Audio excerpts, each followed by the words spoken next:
Ganito po itsura ng dahon po na may gamit po sa pang-spiritual. Bali, gamit po nito pangkunat sa balat o dahon sa pakubol. Ito po siya.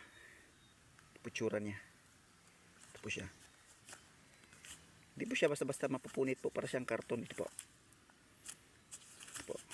Yan po yung sinasangka po. Sample pa ito yun ng iba. Ito, hindi po siya po napupunit lang. Ito po yung hindi napupunit po.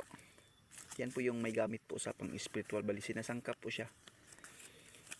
Yung iba, binababad po sa alak. Binababad po siya. Yan yung gamit niya. Bihira po itong makita po ng ganito. Yung sa mga nasa linya po ng spiritual, yung naniwala po ng ganito. Yan po yung dahon sa pangkunat sa balat. Ito po siya. Hindi pa siya basta mapupunit.